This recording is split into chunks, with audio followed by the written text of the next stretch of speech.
Assalamualaikum warahmatullahi wabarakatuh. Ketemu lagi dengan Bunda. Kali ini Bunda akan membahas mengenai tema 3 subtema 2 pembelajaran 2. Nah, di sini ada penemuan jam mekanik. Jadi jam mekanik itu ditemukan tahun 1430.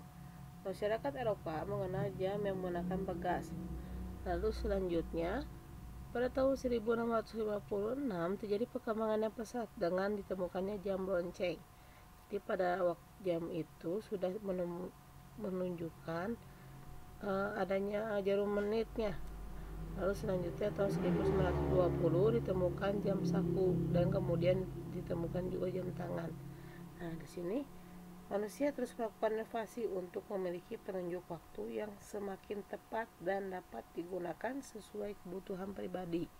Sekarang teknologi jam sudah jauh berkembang. Selain jam mekanik, ada pula jam elektronik. Contohnya jam digital.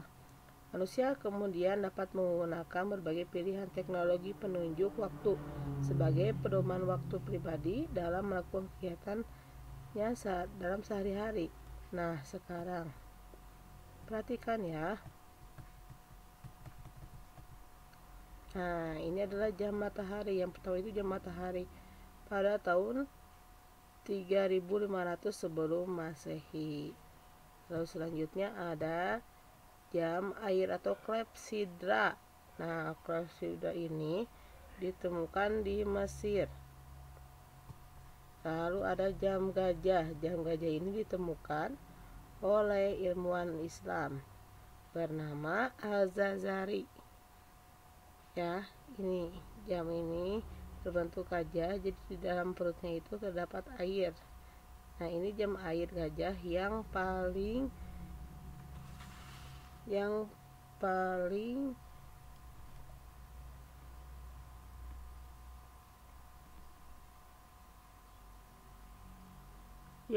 canggih, dibuat oleh Al-Ghazali pada tahun 1136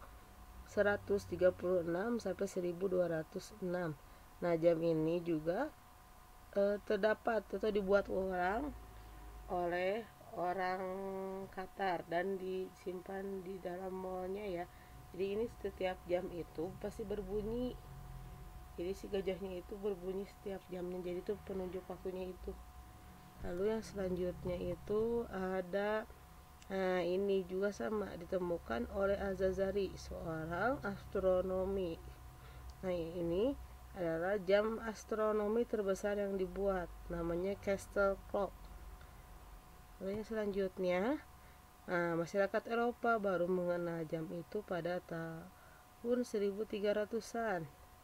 Nah, orang pertama yang menemukan jam pegas ini namanya Peter Henlein.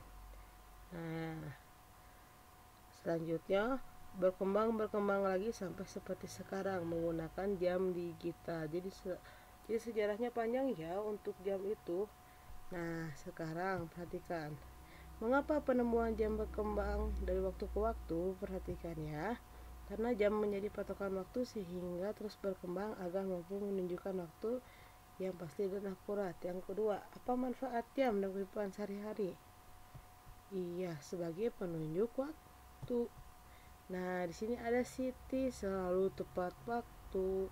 Perhatikan, Siti menggunakan jam untuk mengatur kegiatannya sehari-hari. Siti bangun pagi jam 5. Setelah ibadah dan mandi, Siti sarapan pagi. Siti berangkat ke sekolah pukul 6. Siti berangkat sekolah dengan berjalan kaki karena jarak ke rumahnya yang tidak terlalu jauh. Siti menempuh perjalanan 20 menit. Bel masuk sekolah pukul 6.45. Siti hampir tidak pernah terlambat untuk datang ke sekolah. Ia berusaha untuk disiplin datang tepat waktu ke sekolah. Nah, Siti pulang ke sekolah pukul 2. Ia langsung pulang ke rumah. Sesampainya di rumah, Siti istirahat. Pukul 4, Siti mandi.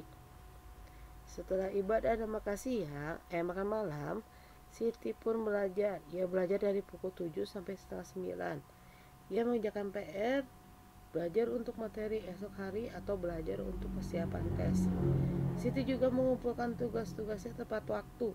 Siti melakukan kegiatan sehari-harinya dengan teratur. Ia belajar menjadi pribadi yang disiplin terhadap waktu. Nah, perhatikan hal baik apa yang sudah dilakukan Siti. Nanti akan kalian tulis ya. Ini ditulis, tugasnya ini ditulis di bukunya beserta soalnya. Lalu selanjutnya, di sini ada datang ke sekolah dan mengumpulkan tugas tepat waktu adalah kewajiban pelajar. Nah, kira-kira apa dampaknya ketika kita tidak melakukannya dan siapa aja yang akan dirugikannya? Kira-kira kalau datang ke sekolah tepat waktu, apa dampaknya ketika kita tidak melakukannya? Siapa aja yang dirugikannya? Nah, mengumpulkan tugas tepat waktu, apa dampaknya ketika kita tidak melakukannya dan siapa aja yang akan dirugikan oleh kita kalau kita tidak mengumpulkan tugas tepat waktu? Nah, setelah itu kita akan menyanyikan lagu Mariam Tomang. Nah, kalian kirimkan video kalian menyanyi lagu ini dengan seragam yang lengkap ya. Ditunggu sama Bunda. Nah, kali ini pembelajarannya cukup sampai sekian. Terima kasih. Assalamualaikum warahmatullahi wabarakatuh. Ketemu lagi sama Bunda besok. Dadah.